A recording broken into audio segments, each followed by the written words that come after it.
Solo travel is fun and one of the best ways to evolve as a person, but it can also be quite unnerving, especially if you're doing it for the first time. In this video, I'm going to be sharing what I think are some essential tips for traveling solo. So if this is something you are interested in, or maybe you're in the process of planning a solo trip, you will want to watch this.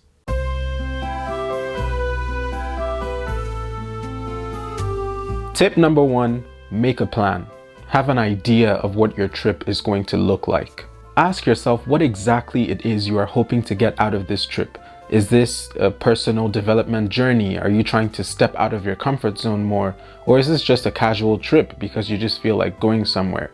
What kinds of activities are you hoping to do, and how will you achieve those? It always helps to have a rough outline of what the trip will look like, because that will make you more intentional about doing what you can to get the best out of that trip. Tip number 2 should be done kind of alongside tip number 1, and that is do your research. Whenever you're traveling, especially to a new place, solo or not, you should always research the place you're going to. If you know anyone who has been to the place you're planning on going to, talk to them. Find out their experiences, the good and not so good parts, so you can have a little idea of what to expect. You can also go online and just do a little research about the place, the history, the culture.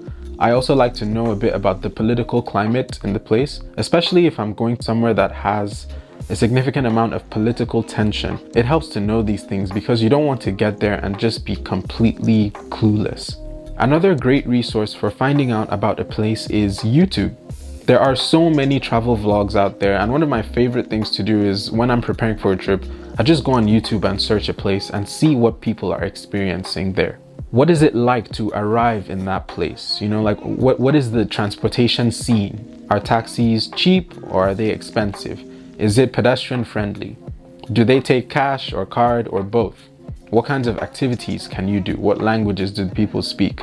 Just having an idea of these practical pieces of information gives you a taste of what this place is like and will help you feel better prepared when you actually arrive. Tip number 3, stay in a hostel.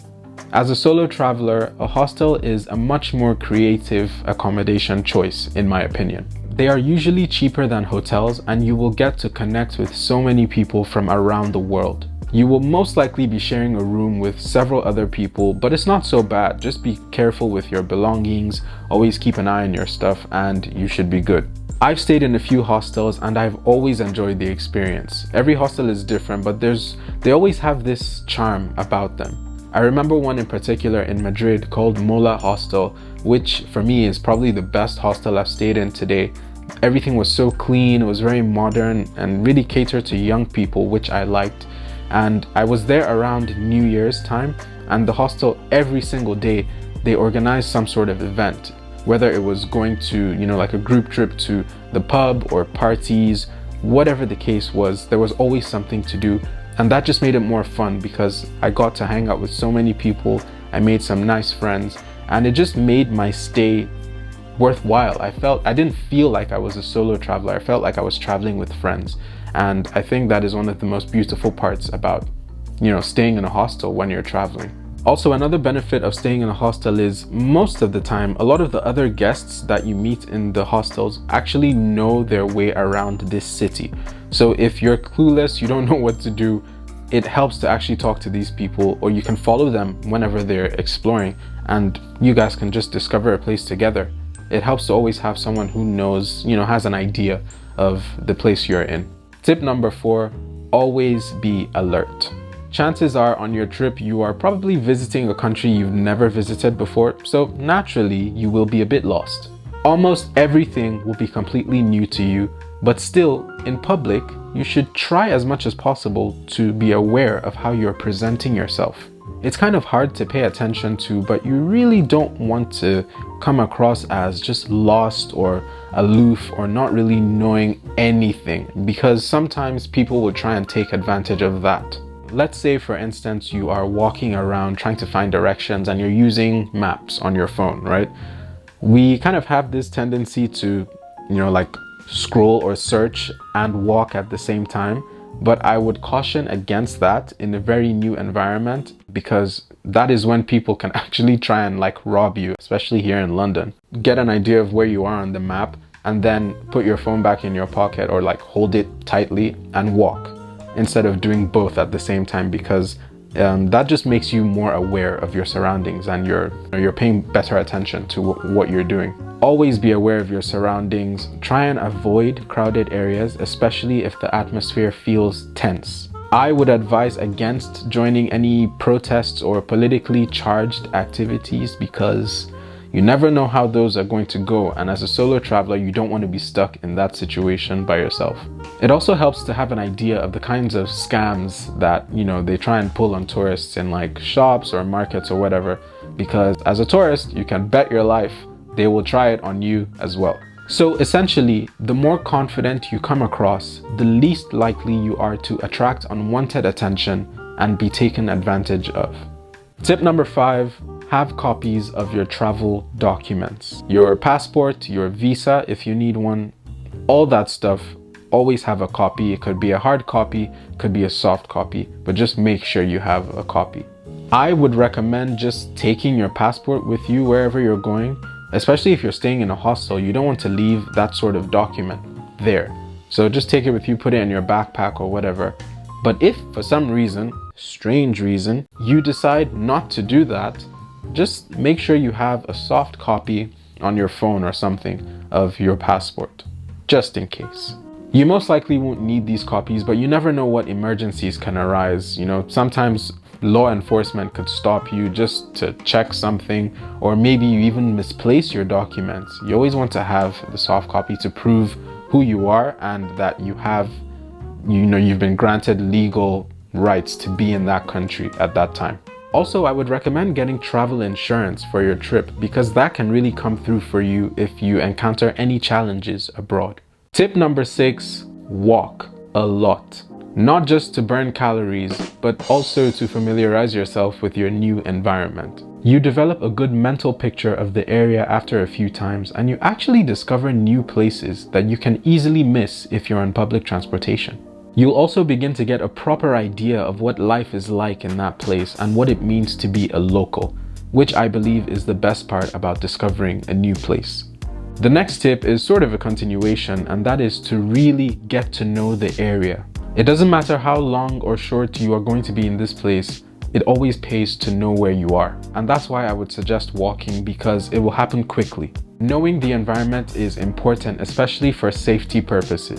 If anything happens, you need to be able to get away from that and get to safety quickly. Learn which areas are not the most suitable for tourists to be in, which areas are the most dangerous, and also which areas you should not visit at night. Learn where the popular landmarks are and learn their names so you can always use them as a reference. Also, find out where the nearest police station is, just in case. Remember, you are in a foreign country all by yourself. You can't really afford to be lax about these things because you only have yourself to rely on. Tip number 8, learn useful phrases in the local language.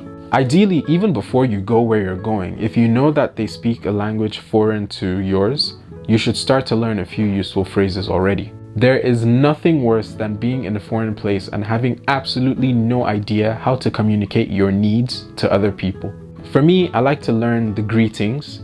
I like to learn how to say yes and no, how to say excuse me, how to say how much is this, how to say where is the whatever.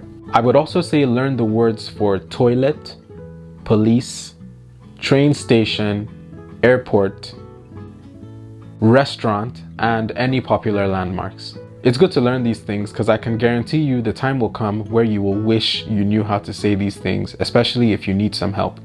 Learning a bit of the local language will also make the locals warm up to you a bit because they will appreciate the fact that you took time to learn their language. If speaking the language is just not working out, use your phone. There's a lot of good language apps there, like the Google Translate app, where you can type the sentence you're trying to say and then it translates it for the person. And that can really come in handy, especially if you're just having a hard time communicating. Tip number 9 is also a continuation of this, and that is to talk to the locals and don't be afraid to ask questions. Naturally, this requires some stepping out of your comfort zone, but it is so worth it. I mean, how else are you going to get around and learn things without asking questions? Locals are the life of a place. Without interacting with them, you haven't experienced that place. They know the best things to do in that city, they know how much things should cost, and they know where places and things are. But as I mentioned earlier as well, you should be careful because some of them might want to take advantage of you. So just be good at gauging your interactions with locals. But for the most part, most of them are just regular, kind people who are just happy to see a foreigner experiencing the place that they call home. And my final tip is to explore the unique or the unusual.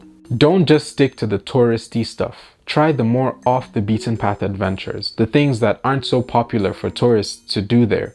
And this is why. Firstly, there's nothing wrong with doing those touristy things, but everybody is doing it. You know, you get in a long line, you wait, and then you finally get in, you see what you want to see, you take pictures, and then you leave. Boring. But if you choose to do something a bit more unusual, it is a much more creative choice, and it is actually cheaper than other activities. You're visiting places or doing activities that haven't been designed necessarily to cater to tourists, so the prices are usually just the normal prices, or they're free. And you get to know the country and its people for who they really are. You may even find yourself being invited to someone's home to share a meal or for tea or whatever the case may be. There's always something that comes from doing those unusual activities.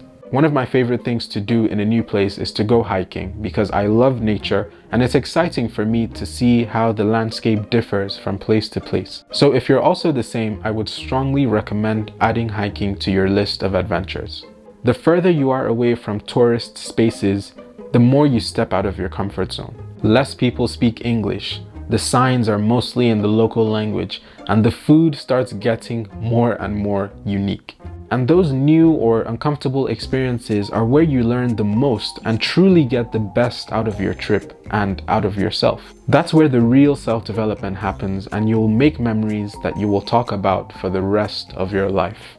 So those are all the tips I had for you today. Hopefully you found them useful and maybe you will incorporate them in your planning process for your next solo trip. If you have any questions, just feel free to ask me. Just leave them in the comment section and I will respond to them. But otherwise, thank you so much for watching today's video and I will see you in the next one. Peace.